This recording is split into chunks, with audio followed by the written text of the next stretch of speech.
I was really eager to come here. I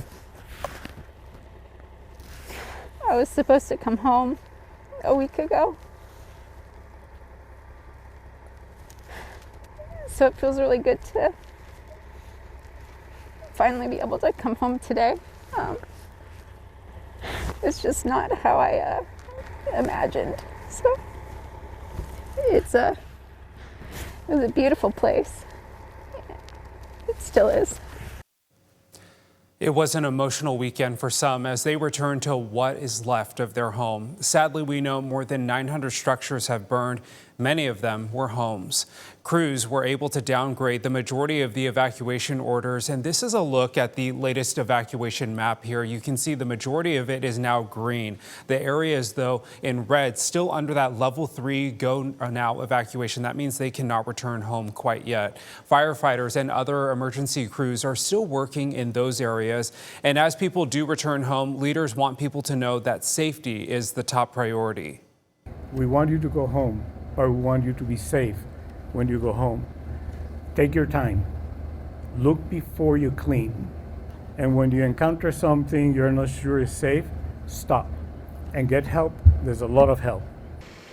If you are returning home, the Red Cross says to be mindful of the ash. It can be extremely dangerous for you to breathe in. They do have kits for people impacted. It includes N95 masks as well as eye and feet protection.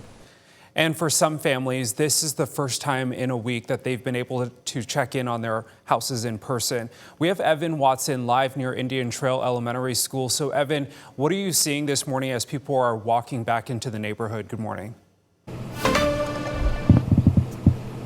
Yes, good morning to you as well. We're starting to see some activity here, including behind me, a tree service company that just rolled up a couple of minutes ago, working on some of these homes that have been very sadly devastated by these fires. Over here to this side, you can see some of the devastation in this neighborhood as we're right on the cusp of that area where people have been let in, and then further down this neighborhood, people can't return.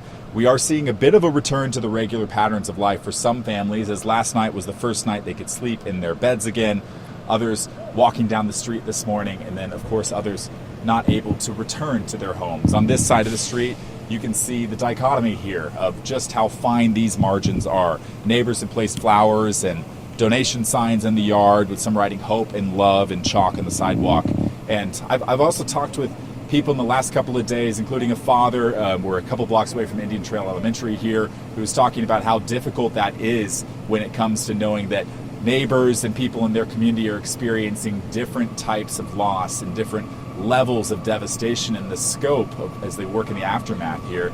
We also talked with a resident who found a priceless treasure in the rubble. I still can't believe it, but this is a ring that my mom gave me when I was probably like 18 years old or so. And we found it in that pile. And I found my T-wrench for my climbing wall also. So, two like treasures to keep with me. Officials stress there is still a need for caution in this area when it comes to looking at structural repairs, perhaps electrical damage or gas line damage. To take caution, especially if people are returning to areas of devastation. This also further down this hillside over here is still in the level 3 evacuation go now order, whereas that's over that way down this hillside versus this side, and where we're standing right now is the area where families are returning back to. We've seen people driving in and out of their homes this morning, coming to grips with this new reality as they enter today. Evan Watson, reporting for KRIM 2 News.